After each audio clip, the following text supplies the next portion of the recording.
Hello, my amazing students. Welcome to Science and Fun. I am Deepika, your English educator, and I hope that you all are doing fine. तो आज की इस video में हम लोग cover करेंगे आपकी क्लास 10th इंग्लिश की फर्स्ट फ्लाइट का पहला chapter which is a letter to God. और इस चैप्टर के ऑथर है G.L. फ्यूएंटस। फटाफट से आप लोग कमेंट्स में उनका नाम एक बार जल्दी से बता दीजिए, बहुत इंपॉर्टेंट है, ऑथर के नेम्स आपको याद होने जरूरी है। ठीक है, आप लोग लिख लो, मैंने बता दिया, आप लोग लिख कर एक बार याद कर लो। और आज के इस सेशन में हम लोग लाइन बाय लाइन पूरे चैप्टर को कवर करेंगे, बिकॉज आपको पता है हमारे पास कॉम्पिटेंसी बेस्ड क्वेश्चंस आते हैं, जिसके लिए चैप्टर का एक इन डेप्थ एनालिसिस हमारे पास होना चाहिए, और हमारे RTCs and short and long answer type के लिए भी ये काफी बेनिफिशियल होता है। लेकिन चैप्टर को शुरू करने से पहले एक छोटा सा क्वेश्चन है मेरा आप सभी से। आप लोगों ने एक कोट तो सुना ही होगा, कर भला तो हो भला, जिसको इंग्लिश में हम कहते हैं as you sow you reap, है ना। आप लोगों का क्या बिलीफ है कि क्या ऐसा होता है कि अगर हम भलाई करते हैं किसी की तो बदले में हमें भी भलाई ही मिलती है? ऐसा कुछ है? कंपल्सरीली ऐसा होता है? ये जरूरी ऐसा होना चाहिए? इस तरीके का क्या बिलीफ है? आप लोग फटाफट से अपने ओपिनियन मुझे कमेंट्स में बताइए, क्योंकि आज का जो चैप्टर है ना, इसमें हम पढ़ेंगे हमारे protagonist. Now what is protagonist? Protagonist होता है मेन कैरेक्टर। तो ये वर्ड आप अपने आंसर्स में यूज कर सकते हो, मैं यहां पर लिख भी देती हूँ इस वर्ड को, काफी हेल्पफुल हो जाएगा आप सभी के लिए। सो प्रोटैगनिस्ट हम बोलते हैं मेन कैरेक्टर को। ठीक है, चैप्टर में जो भी आपके मेन कैरेक्टर होते हैं उसके लिए आप ये वर्ड यूज करते हो, बी इट मेल और फीमेल, सभी के लिए। हमारे इस चैप्टर का मेन कैरेक्टर है भाई लेंचो। ठीक है, हु इज अ फार्मर। आप फार्मर बोलो, आप पेजेंट भी बोल सकते हो, आई राइट पेजेंट। ठीक है, किसान, जो कि किसान है। ठीक है, अब यहां पर बात ऐसी है कि लेंचो का ब्लाइंड फेथ है गॉड पर। ठीक है, तो अपने इस ब्लाइंड फेथ को लेकर वो कुछ ऐसा एक्शन करता है जिससे सुनकर आपको मजा तो बहुत आएगा, लेकिन उसका रिजल्ट एंड कॉन्सिक्वेंसेस क्या होता है ये भी हम इस चैप्टर के थ्रू जानेंगे। दूसरा हमारे पास कैरेक्टर आता है पोस्ट मास्टर का, जिसके रिगार्डिंग मैंने आपसे वो कोट पूछा कि भाई कर भला तो हो भला। तो जब आप चैप्टर पढ़ेंगे तो आपको बहुत अच्छे से समझ में आएगा। तब तक के लिए आप अपने ओपिनियंस मुझे जरूर बताइए कमेंट्स में। हम लोग शुरू करते हैं अपने चैप्टर के लाइन बाय लाइन एक्सप्लेनेशन के साथ। और चैप्टर शुरू होता है लेंचो के घर की लोकेशन के साथ। बहुत इंपॉर्टेंट है ये भी जानना, कई बार आपको पूछ लेते हैं, तो आपको ये एकदम से ऐसा नहीं सोचना कि लोकेशन ही तो है, ये क्यों ही इंपॉर्टेंट होगा, ऐसा कुछ नहीं है। बहुत इंपॉर्टेंट जो भी फ्रेजेस है मैं आपको बताती चलूंगी। सो द हाउस, किसका घर है? लेंचो का घर है। The only one in the entire valley sat on the crest of a low hill. पूरी वैली में, पूरी की पूरी वैली में सिर्फ और सिर्फ अकेला घर किसका है? लेंचो का है, जो कहां पर है? Crest of a low hill, on the crest of a low hill. Important phrase है, आप इसे अंडरलाइन कर लीजिए। अगर बुक लेके बैठे, अगर कोई नोटबुक लेके बैठे हो तो इस फ्रेज को लिख लो कि भाई एक लो हिल। अब हिल इज पहाड़, आपको पता है पहाड़ इस तरह से होते हैं। ठीक है, बचपन में तो भाई ऐसा ही पहाड़ हमने बनाना सीखा है, तो यही आपको बना के दिखाएंगे। लो हिल इज बहुत ज्यादा ऊंचा नहीं, छोटा पहाड़, ये है वो लो हिल। इसकी क्रेस्ट पर, ना क्रेस्ट क्या होता है? क्रेस्ट होता है पीक, चोटी, है ना। उसकी पीक पर है लेंचो का घर, और पूरी वैली में इकलौता लेंचो का ही घर है। From this height one could see the river and the field of ripe corn dotted with the flowers। और जिस हाइट पर लेंचो का घर है वहां से क्या नजर आते हैं? रिवर नजर आती है, राइप कॉर्न नजर आता है। कॉर्न आप लोगों को पता है, यहाँ पर मैंने ड्रॉ किया हुआ है। आप लोग क्या बोलते हो अपने अपने कल्चर में? इसको जरा मुझे कमेंट्स में बताओ। ठीक है, हम लोग इसे मकई बोलते हैं, मक्का बोलते हैं, आप लोग भी यही बोलते हो, I am sure, but would love to know अगर कुछ और भी आप इसको नाम देते हो। पूरे के पूरे फील्ड में आपको राइप कॉर्न दिखाई देते हैं। डॉटेड विद द फ्लावर्स का मतलब है फ्लावर्स से पूरा घिरा हुआ, स्कैटर्ड, है ना, हर तरफ फ्लावर्स भी। अब ऑब्वियस है कि भैया प्लांट है तो उसके फ्लावर्स भी होंगे, तो जगह जगह पर आपको छोटे छोटे छोटे छोटे फ्लावर्स भी नजर आएंगे। They always promised a good harvest, और ये हमेशा अच्छी हार्वेस्ट लेकर आते थे। तो लेंचो का जो ये फार्म था उसके लिए बहुत ही फ्रूटफुल था, अच्छी खासी हार्वेस्ट उसकी हो जाती थी। The only thing the earth needed was a downpour और एटलीस्ट अ शावर। अब सिर्फ और सिर्फ अर्थ को जरूरत थी तो एक भारी बारिश की। डाउनपोर क्या होता है? Downpour, this word is related to rainfall, और इस चैप्टर में ये हमें एक बहुत अच्छा इंडिकेशन देता है कि हम लोगों को रेन से रिलेटेड बहुत सारी वोकैबुलरी आनी चाहिए। तो आप लोग मुझे कमेंट्स में बताओ आपको क्या क्या वर्ड्स पता है related to rain. I am sure काफी सारे वर्ड्स तो आपको पता होंगे पहले से, बट लेट अस नो, और सबके साथ मिलकर हम कुछ नए वर्ड्स भी सीख लेंगे। डाउनपोर का मतलब होता है बहुत ही भारी बारिश, हैवी रेनफॉल। तो यहाँ पर जरूरत थी तो बारिश की, और वो नहीं तो भाई थोड़ा बहुत अगर छींटे ही पड़ जाए तो वो भी काफी था। शार का मतलब यही होता है। Throughout the morning, Lencho, who knew his fields intimately, had done nothing else but see the sky towards the northeast. सुबह से लेंचो ने कुछ नहीं किया था। लेंचो being a farmer, उसको पता था उसके खेत की रिक्वायरमेंट क्या है, वो बहुत क्लोजली अपने फार्म को जानता था, and that is why the word intimately has been used. वो बहुत क्लोजली अपने फार्म को जानता था, उसे पता था कि कितने लिमिट की बारिश चाहिए जिससे मेरी क्रॉप अच्छी हो जाएगी, एक अच्छी हार्वेस्ट मुझे मिल जाएगी। सो उसने सुबह से कुछ नहीं किया, वो सिर्फ और सिर्फ स्काई को देख रहा था, and that too towards the direction of the north east, जहां से बादल आने वाले थे। बार बार वो वहां से देख रहा था। तो आपसे क्वेश्चन कई बार पूछ लेते हैं, why was Lencho looking at the sea, looking at the sky, I'm so sorry, why sea? Looking at the sky towards the northeast. क्यों देख रहा था वो स्काई को towards the northeast? Why? Because he was expecting rain. वो चाहता था कि बारिश हो जाए for his good harvest, right? Now we are really going to get some water, woman. और वो अपनी वाइफ से बोलता है कि अब लगता है बारिश होने वाली है, हमें थोड़ा पानी मिलने वाला है। The woman who was preparing supper replied, yes, God willing. और उसकी वाइफ जो कि सपर प्रिपेयर कर रही थी ना, उस सपर को यूजुअली लोग डिनर ही बोल देते हैं, आप लोग भी इस कॉन्टेक्स्ट में डिनर समझ सकते हो, लेकिन सपर क्या होता है? लाइट इवनिंग मील, शाम में जो खाई जाती है। डिनर तो बहुत हैवी हो जाता है प्रॉपर, है ना, कि आप कहीं जाके खा रहे हो एंड सो ऑन, लेकिन यहाँ पर इस चैप्टर के पर्सपेक्टिव में आप इसको इवनिंग मील समझ लो या डिनर ही समझ सकते हो। Okay, so she even says कि भाई हाँ, भगवान ने चाहा तो बहुत अच्छी बारिश होगी। The older boys were working in the field, जो बड़े बच्चे थे वो फील्ड पर काम कर रहे थे, छोटे बच्चे वहीं आसपास खेल रहे थे। Until the woman called to them all, come for dinner, जब तक उनकी मदर ने उन्हें नहीं बुलाया कि भाई आ जाओ डिनर के लिए, जैसा कि आप एक नॉर्मल हाउस होल्ड में देखते हो। यही होता है, आप लोगों को भी ऐसे ही बुलाया जाता है कि भाई देर हो गई, आजा भाई खाना खा ले अब, ऐसे इस तरह से, right? So it was during the meal that just as Lencho had predicted, big drops of rain began to fall. और जब वो खा ही रहे थे, so during the meal, खाना खाते वक्त, ऐसा नहीं था कि उन्होंने कंप्लीट कर लिया था, उनका खाना हो चुका था, ओवर नहीं हुआ था, वो खा ही रहे थे कि सडनली क्या हुआ, बड़ी बड़ी बूंदे बारिश की गिरने लगी। And this particular line, it reminds me of this scene. कौन सी मूवी का सीन है ये मुझे जरा बताना आप लोग, ठीक है, जिसमें कि देयर इज दिस सॉन्ग घनन घनन घिर घिर आए बदरा, है ना, ये आप लोगों ने सभी ने सुना होगा। अगर आपको नहीं पता है तो देखो, बताओ मुझे ये कौन सी मूवी का है, राइट? ये वाला सीन मुझे बड़ा याद आता है। तो आप लोगों को एकदम रिकलेक्ट कराने के लिए ये एक तरीका है कि भाई आप याद रखो, ठीक है। तो क्या था कि जब वो खाना खा रहे थे, suddenly big drops of rain began to fall, और इन्हीं लोगों की तरह लेंचो वाज एक्सट्रीमली हैप्पी कि भाई बारिश आ गई। वो सो हैप्पी, ऐसा लग रहा था मानो अब डांस ही करने लगेगा। So in the north east huge mountains of clouds could be seen approaching. तो नॉर्थ ईस्ट की तरफ से बड़े बड़े पहाड़ जैसे बादल आते हुए नजर आ रहे थे। अप्रोचिंग का मतलब क्या होता है? किसी की तरफ आना, कम नियरर। ओके, तो बादल नजर आ रहे थे। The air was fresh and sweet, और जैसे कि होता है बारिश से पहले कितनी अच्छी ब्रीज चलती है, ठीक है, बहुत ही अच्छी हवा चलती है। तो बिल्कुल ऐसा हो रहा था, ठंडी ठंडी प्यारी सी मीठी सी हवा चल रही थी। The man went out for no other reason than to have the pleasure of feeling the rain on his body. और बिल्कुल हमारे आमिर खान के जैसे ही लेंचो भी भाग जाते हैं। अब ये मूवी के कैरेक्टर में इनका नाम मुझे याद नहीं आ रहा है एग्जैक्ट, ठीक है, तो आप इसको लेंचो ही समझ लो। बिल्कुल इसी की तरह भाग जाता है बाहर खुशी से बारिश को एंजॉय करने के लिए। प्लेजर क्या होता है? हैप्पीनेस। बारिश की बूंदों को एंजॉय करने के लिए वो भाग आता है। And when he return he exclaimed, और जब वो वापस आता है वो क्या बोलता है? These are rain drops falling from the sky. ये बहुत इंपॉर्टेंट है, you have to underline this at any cost. क्या है कि ये बारिश की बूंदे नहीं है, दे आर न्यू कॉइन्स। तो लेंचो ने सबसे पहला कंपैरिजन रेन ड्रॉप्स का किससे किया? न्यू कॉइन्स से किया, ठीक है। The big drops are 10 cent pieces and the little ones are 5s. जो बड़ी बड़ी बूंदे हैं वो 10 cent pieces है, और जो छोटी छोटी सी बूंदे हैं वो 5 cent pieces है। आपको याद रखना है, big rain drops 10 cent pieces, छोटी रेन ड्रॉप्स 5 cent pieces। वो ऐसा क्यों कर रहा है? वो क्यों इसको करेंसी से कंपेयर कर रहा है?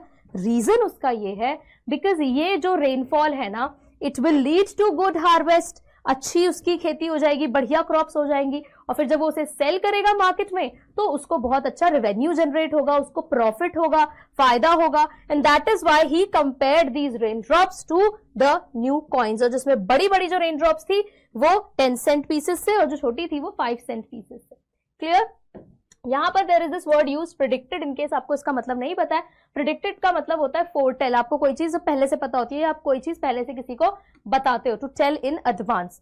Also let me tell you, देखो ये जो चैप्टर हम लोग इतना अच्छे से इन डेप्थ यहाँ पर कर रहे हैं, लाइन बाय लाइन, बिल्कुल ऐसे ही हम लोग पेड बैचेस में अपना करा रहे हैं, बहुत ही स्लो, बहुत ही तरीके से, ताकि हर बच्चे को अच्छे से समझ में आए। And we will also do the text book question, character sketch, लेकिन वो नेक्स्ट वीडियो में कवर होगा। तो आज के वीडियो में लाइन बाय लाइन हम इस पूरे चैप्टर को कवर करेंगे। With a satisfied expression, he regarded the field of ripe corn with its flowers draped in curtain of rain. वो बहुत satisfied था, he was so happy, and यहाँ पर उसने अपनी ripe corn, वो फ्लावर्स वगैरह सब कुछ को बड़ी प्यार भरी नजरों से देखा, जो कि किससे कवर्ड थे, draped in a curtain of rain. Draped का मतलब क्या होता है? ड्रेप्ड का मतलब होता है कवर्ड, कि जो पूरा का पूरा खेत था ना वो बारिश से कवर हो चुका था। तो कितना ब्यूटीफुली एक्सप्लेन किया है। But suddenly a strong wind began to blow and along with the rain very large hailstones began to fall. तो लेकिन ये खुशी ज्यादा देर की नहीं रही। हुआ क्या? स्ट्रॉन्ग विंड ब्लो करने लगी और साथ ही में बड़े बड़े ओले गिरने लगे। लार्ज हेलस्टोन्स, हेलस्टोन्स क्या होता है? हेलस्टोन्स हम कहते हैं ओलों को। देखो मैं आप लोगों को दिखाती हूँ, ये है हेलस्टोन्स। तो इस तरह से खेत में अभी तक तो जो नॉर्मल बारिश हो रही थी जिसे देखकर लेंचो खुश हो रहा था, लेकिन अब वहां पर हेलस्टोन्स गिरने लगे थे जो लेंचो को परेशान कर रहे थे कि भाई अब क्या होगा। These truly did resemble new silver coins, और ये किसके जैसे लग रहे थे? ये किससे कंपेयर किया है? लेंचो ने बोला है कि ये बिल्कुल न्यू सिल्वर कॉइन्स जैसे नजर आ रहे हैं। Y silver coins? हेलस्टोन्स को सिल्वर कॉइन्स क्यों बोला है? बिकॉज अगर आप लोगों ने ओले देखे हो तो वो शाइनी अपीयरेंस वाले होते हैं, बिल्कुल वैसे जैसे सिल्वर कॉइन्स होते हैं, राइट? तो इसीलिए उसको सिल्वर कॉइन से कंपेयर किया है। और छोटे बच्चे जैसे सभी लोग, आप लोगों ने भी बचपन में किया होगा या अभी भी शायद करते होंगे, वो भाग के बाहर जाते हैं और उन फ्रोजन पर्ल्स को कलेक्ट करते हैं। ये फ्रोजन पर्ल्स किसको बोला है? ये हेलस्टोन्स को ही बोला है, ठीक है। Now it is really getting bad now. अब लेंचो परेशान होने लगा था कि अब हालत बहुत बुरी हो रही है। I hope it passes quickly. जैसे कोई भी बुरी सिचुएशन आती है तो हम प्रे करते हैं कि सिचुएशन जल्दी से पास हो जाए, तो ऐसे ही लेंचो ने भी किया कि ये जल्दी से सब कुछ ठीक हो जाए। It did not pass quickly, लेकिन कुछ भी ठीक नहीं हुआ। For an hour the hell rained on the house. 1 घंटे तक हेलस्टोन्स गिरते रहे, बरसते रहे पूरे गार्डन में, घर में, हिल साइड, कॉर्न फील्ड, पूरी वैली जो है वो कवर हो चुकी थी हेलस्टोन से। The field was white as if covered with salt. और देखो यहाँ पर क्या बताया है, पूरा का पूरा फील्ड जो है वो व्हाइट हो गया था। ऐसा लग रहा था जैसे किससे कवर हो गया हो? सॉल्ट से कवर हो गया हो। तो अगर आप इसको बहुत अच्छे से एक पिक्टोरियल रिप्रेजेंटेशन इसकी देखना चाहते हो तो बारिश से पहले कुछ इस तरह के हाल थे कि भाई जब बारिश और शुरू भी नहीं होने वाली थी तो बिफोर वाला सीन ये था। बिफोर एंड आफ्टर मैं यहाँ पर आपको दिखा रही हूँ। तो बिफोर ये हुआ, वाइल ड्यूरिंग द रेन, जब बारिश शुरू हुई तब ये था, लेकिन हेलस्टोन्स जब शुरू हुए तो इस तरह की कंडीशन वहां बन गई, सारी क्रॉप डैमेज हो गई और हर तरफ सिर्फ और सिर्फ हेलस्टोन्स ही थे, जिसको लेंचो ने कंपेयर किया कि भाई ऐसा लग रहा है कि पूरा फील्ड जो है वो सॉल्ट से कवर हो चुका है। Not a leaf remained on the trees. एक पत्ता तक पेड़ों पर नहीं बचा। The corn was totally destroyed. पूरा कॉर्न खराब हो चुका था, फ्लावर्स चले गए थे। Lencho soul was filled with sadness. Lencho की जो आत्मा थी वो एकदम सैडनेस से भर गई थी, वो दुखी हो गया था। When the storm had passed, he stood in the middle of the field and said to his sons. और जब ये स्टॉर्म सब शांत हुआ, ये तूफान जब शांत हुआ, उसने अपने बच्चों से क्या बोला? फील्ड के मिडिल में जाकर, A plague of locusts would have left more than this. The hail has left nothing. This year we will have no corn. वो क्या बोल रहा है कि भाई लोकस्ट्स, जो कि क्या होता है, जिनको आप मुझे लगता है टिड्डे कहते हो, ठीक है, उनका ना पूरा ऐसा समझ लो एक पूरा अटैक होता है क्रॉप्स पर। ये क्रॉप्स को टोटली डैमेज कर देते हैं। इन्फेस्टेशन इसे हम लोग कहते हैं, पूरी तरह से क्रॉप को खराब कर देते हैं। तो यहाँ पर लेंचो कह रहा है कि ये इनका पूरा स्वॉर्म भी अगर आया होता, पूरा झुंड भी आया होता, तो भी इनका अटैक से भी ज्यादा नुकसान ये हेलस्टोन्स ने कर लिया है। इतना नुकसान तो लोकस्ट भी नहीं करते हैं। इस साल हमारे पास कुछ नहीं है, हमारी कोई क्रॉप नहीं बची है। That night was a sorrowful one. और वो रात जो थी बड़ी ही दुख भरी थी। All our work for nothing. पूरा साल जो हमने मेहनत की, क्या हुआ उसका रिजल्ट? Nothing, zero. आपको पता है कि फार्मर्स को कितनी मेहनत करनी पड़ती है ऐसा नहीं है कि एकदम से आज काम किया तो कल रिजल्ट मिल जाता है उन्हें, पूरा साल उन्हें अपनी फील्ड पर काम करना पड़ता है। नेचर उसमें इतना इंपॉर्टेंट रोल निभाता है और यहाँ पर नेचर ने ही सपोर्ट नहीं किया। डोंट यू थिंक ये चैप्टर हमें प्लाइट ऑफ फार्मर्स भी दिखा रहा है? और जीएल फ्यूवेंटस जो थे ना, एज अ राइटर, उन्होंने एक्चुअली क्या था कि उनके अपने एक्सपीरियंसेस थे, वो काफी उन्होंने टाइम स्पेंड किया है इस तरह से फार्म एरियाज में, तो वो बहुत अच्छे से एक्सपीरियंस जानते हैं फार्मर्स का, जो उन्होंने इस चैप्टर में लिखा है, हमारे सामने प्रेजेंट किया, जिससे हमें प्लाइट पता चल रहा है, सिचुएशन पता चल रही है फार्मर्स की। ओके अब ये लोग आपस में बात कर रहे हैं, there is no one who can help us, अब कोई हमें मदद नहीं करेगा, we will all go hungry this year, और इस साल हम सब भूखे रह जाएंगे। But in the hearts of all who lived in that solitary house in the middle of the valley, there was a single hope, help from God. लेकिन इन सभी नेगेटिव सिचुएशन के बीच में, नेगेटिव इमोशंस के बीच में एक होप थी बची। वो क्या थी? कि कोई हेल्प करने के लिए हो ना हो, बट गॉड इज देयर, है ना, गॉड से हमें हेल्प मिल सकती है। सॉलिटरी हाउस मतलब क्योंकि पूरी वैली में वो इकलौता घर था, तो that is why the word solitary has been used. Solitary का मतलब होता है एग्जिस्टिंग ऑल अलोन, इकलौता घर, इकलौता अकेले रहना। Don't be so upset, even though this seems like a total loss. Remember, no one dies of hunger. That's what they say. No one dies of hunger. तो ये एक दूसरे को ही मोटिवेट कर रहे हैं। मोस्ट प्रोबेबली लेंचो ही ये बात बोल रहा है कि कोई नहीं, आपको चिंता करने की जरूरत नहीं, कोई भूखे नहीं मरता है ना, ऐसा कहते हैं ना, कहावत है कि कोई भूखा नहीं मरता है, सबके पेट का इंतजाम होता है। तो बस हमारे भी इस प्रॉब्लम का कुछ ना कुछ सोल्यूशन डेफिनेटली होगा। And all through the night, Lencho thought only of his one hope, the help of God, whose eyes, as he had been instructed, see everything, even what is deep in one's conscience. तो भाई अब पूरी रात जो है ना, Lencho पूरा time सिर्फ एक ही चीज सोचता रहा, सिर्फ और सिर्फ गॉड ही मुझे बचा सकते हैं, हमें इस सिचुएशन से बचा सकते हैं, जिनके बारे में हमें ऐसा सिखाया जाता है, इंस्ट्रक्ट किया जाता है कि भाई वो हर चीज देख लेते हैं, उनसे कुछ छुपा नहीं रहता, चाहे आपके अंदर की कॉन्शियस, आपके इनर सोल में कुछ चल रहा हो, वो सब कुछ उनको पता होता है। तो ये तो इतनी बड़ी प्रॉब्लम है, एविडेंट है, तो इसका कुछ ना कुछ सोल्यूशन तो गॉड जरूर देंगे। So Lencho was an ox of a man. अब ये फ्रेज बहुत इंपॉर्टेंट है और इसको याद कराने के लिए आपको कुछ नहीं, बस ये इमेज याद रखनी है, ठीक है। ये इमेज किससे एसोसिएटेड है मुझे बता सकते हो कमेंट्स में, जल्दी से बता दो जरा एक बार, ठीक है। तो Lencho was an ox of a man. Now what does it mean? कि क्या लेंचो वो मूवीज में होता है ना, हॉरर मूवीज में, कि उसको पता नहीं सनसेट होते ही वो कन्वर्ट हो जाता है किसी एनिमल में, तो ऐसा था क्या? नहीं। So Lencho was an ox of a man का मतलब है Lencho was a very strong man. Lencho बहुत ही स्ट्रॉन्ग आदमी था। फार्मर्स यूजुअली फिजिकली काफी फिट होते हैं। So working like an animal in the fields, वो जानवरों की तरह फील्ड्स पर काम करता था, but still he knew how to write, लेकिन फिर भी उसे लिखना आता था। तो हम लोगों को अक्सर लगता है कि फार्मर्स हैं यार, इनको खेती बाड़ी के अलावा और क्या ही आता होगा, इनको थोड़ी पढ़ना लिखना ये लोग जानते हैं, लेकिन लेंचो को लिखना भी आता था। The following Sunday, the next Sunday, following is the next Sunday at daybreak. Now what is daybreak? Daybreak मतलब जब अर्ली मॉर्निंग, जब दिन चढ़ता है ना, जब आपको पहला जब सन की रेज पड़ती है, तो that is called daybreak. So he began to write a letter which he himself would carry to town and place in the mail. It was nothing less than a letter to God. उसने letter लिखना शुरू किया जो कि वो खुद जाके mail box में डालने वाला था। और वो लेटर किसके लिए था? अपने मामा जी या चाचा जी के लिए नहीं लिख रहा था वो लेटर लिख रहा था गॉड को। Can you imagine? गॉड को लेटर जा रहा है। He wrote, if you don't help me, my family and I will go hungry this year. I need 100 pesos in order to sow my fields again and to live until the crop comes because the hailstorm and so on. ठीक है, अब यहां पर वो पूरी situation describe करता है कि गॉड, अगर आपने इस साल हमें मदद नहीं की तो मेरी पूरी फैमिली भूखी मर जाएगी। सो आई वॉन्ट 100 पेसोज, ठीक है, मुझे 100 पेसोज चाहिए। नाउ पैसो क्या है? जैसे हमारे करेंसी होती है, रुपीज होती है, वैसे ही जितनी भी लैटिन अमेरिकन कंट्रीज है वहां पर pesos is the currency.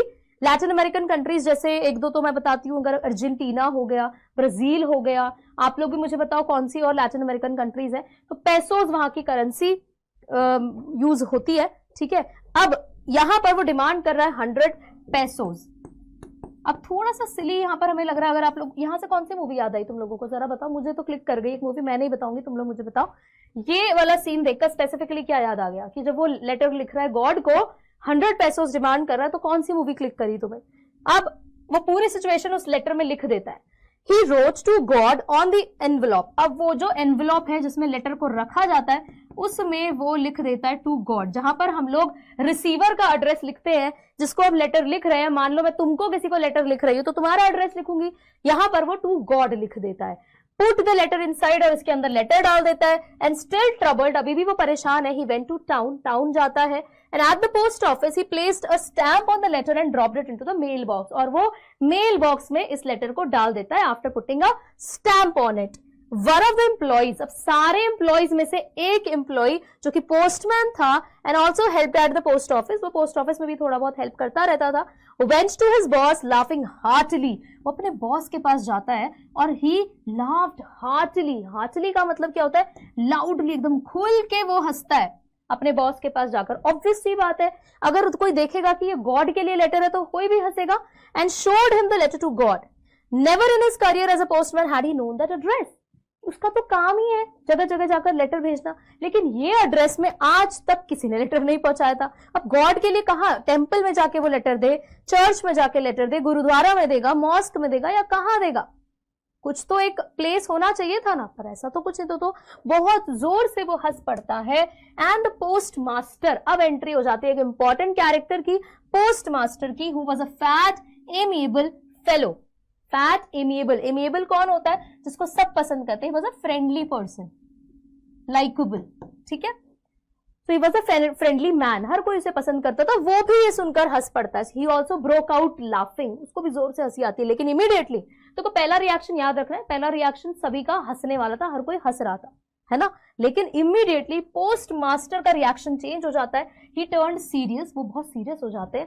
And tapping the later on his desk. Tapping का मतलब क्या है? इट्स लाइक लेटर हाथ में और डेस्क है सामने, तो उस पर इस तरह से अपने हाथ में पकड़ के उसको टैप कर रहे हैं ऐसे, ठीक है, इस तरह से टैप करके कुछ सोच रहे हैं। एंड ही कॉमेंटेड, उन्होंने क्या कॉमेंट किया? व्हाट फेथ, क्या ट्रस्ट है भाई।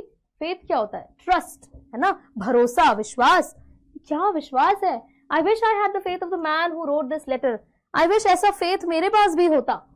Starting up a correspondence with God. बताओ इसको, ये तो communication इसने शुरू कर दिया God से। Correspondence का मतलब होता है communication, specifically through letters, है ना। तो इसने तो God से communicate करना शुरू कर दिया, मानना पड़ेगा इसके faith को। So, in order not to shake the writer's faith in God, the postmaster came up with an idea, answer the letter. और अब देखो यहाँ पर क्या डिसीजन लिया पोस्टमास्टर ने कि यार इसके फेथ को मैं नहीं तोड़ सकता हूँ, इतना भरोसा ये गॉड पर करता है, तो मैं कौन होता हूँ इसके इस फेथ को शेक करने वाला, ब्रेक करने वाला। शेक करना, यहाँ पर देखो शेकिंग इज दिस, बट यहाँ पर फेथ को कैसे आप हिलाओगे? शेक का मतलब है तोड़ना, तो इसके फेथ को मैं स्कैटर नहीं होने दे सकता हूँ, है ना। तो एक आइडिया उसके दिमाग में आता है कि भाई मैं लेटर लिखूंगा गॉड के तौर पर। ऑब्वियस सी बात है, प्रैक्टिकली इट्स नॉट पॉसिबल कि कोई गॉड जो है लेटर लिखेंगे, रिप्लाई थोड़ी करेंगे यार, है ना, मानते हो ना सभी। तो यहां पर पोस्ट मास्टर ने बोला मैं इसको रिप्लाई करूंगा, बट लेकिन जब उन्होंने लेटर को खोला, when he opened it, it was evident, it was visible, clearly दिख रहा था that to answer it he needed something more than goodwill, ink and paper, कि उस लेटर के रिप्लाई के लिए गुडविल के अलावा भी कुछ चाहिए। क्या चाहिए? 100 पैसों डिमांड किए थे ना, तो पैसा भी चाहिए। तो गुडविल होता है जब आप किसी की तरफ हेल्पफुल फीलिंग्स दिखाते हो। तो नो डाउट कि पोस्ट मास्टर बहुत अच्छे नेचर का था, he was a likeable man, he was trying to show his help, you know, his gratitude, his goodwill towards Lencho, not gratitude, है ना, गुडविल टुवर्ड्स लेंचो। लेकिन उससे काम नहीं चलेगा, पैसा भी तो मांग रहा था Lencho, but he stuck to his resolution. लेकिन ऐसा नहीं था कि उसने स्टेप बैक किया, वो अटका रहा, उसने ठान लिया था। रेजोल्यूशन का मतलब क्या होता है? रेजोल्यूशन होता है एक फर्म डिसीजन, जब आप ठान लेते हो कोई चीज करने की। तो जब उसने प्लान कर लिया था कि वो रिप्लाई करेगा, तो फिर चाहे पैसे ही मांगे हो, जोश से बन पड़ेगा, वो ऐसा करने वाला है। He asked for money from his employees. अब वो 100 पैसों अकेला तो नहीं दे सकता था, तो उसने सारे एम्प्लॉइज से कलेक्ट करने के लिए बोला।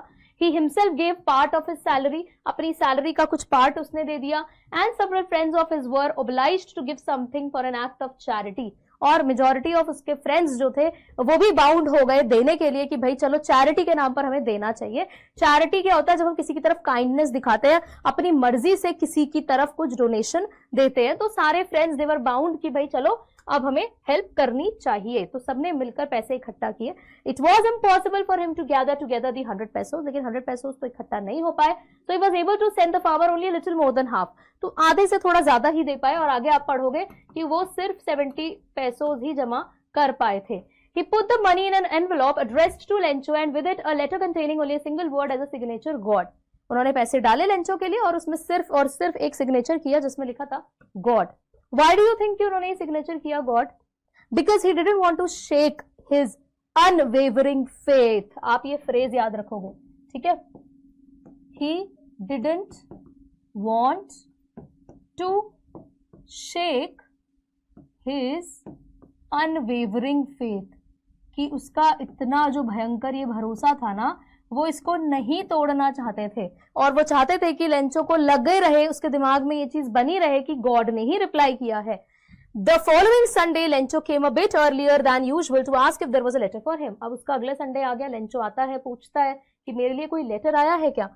इट वॉज द पोस्टमैन, और पोस्टमैन ने, जिसने पहली बार वो लेटर ओपन किया था और जो बहुत जोर से हंसा था, उसने ही वो हैंड ओवर किया लेटर लेंचो को।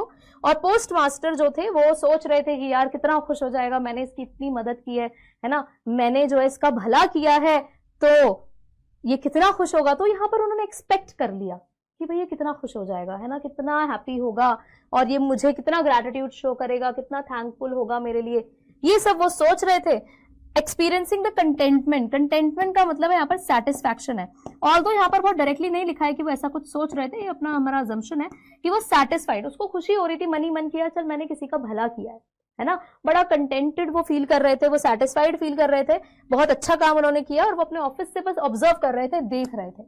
Lencho showed not the slightest surprise on seeing the money, such was his confidence, but he became angry when he counted the money.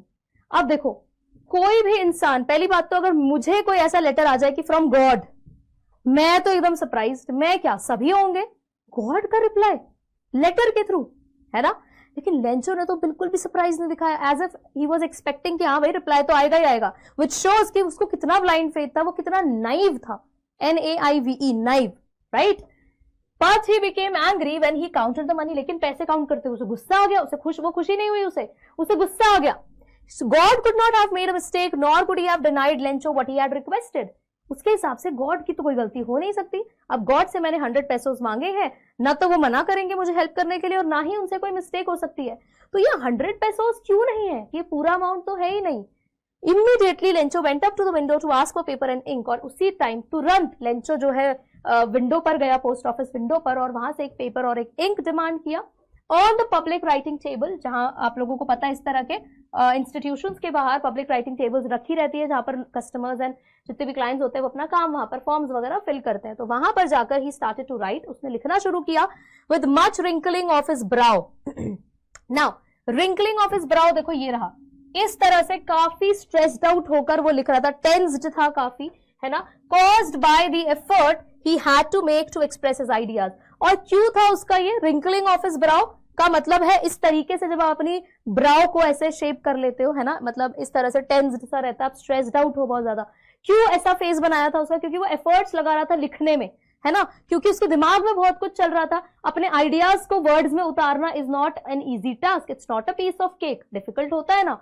तो बस व्हेन ही फिनिश्ड, जब उसने लिखना बंद किया, he went to the window to buy a stamp which he licked and then affixed to the envelope with a blow of his fist। और जब उसने लिखना बंद किया उसने उसको लिक किया, ठीक है, और जोर से उस पर अटैच किया, है ना। affixed का मतलब होता है अटैच्ड, और वो भी कैसे, to the blow of his fist, ये रहा, इस तरह से अपनी फिस्ट के ब्लो से जोर से ऐसे करके मारा उसको और पेस्ट कर दिया।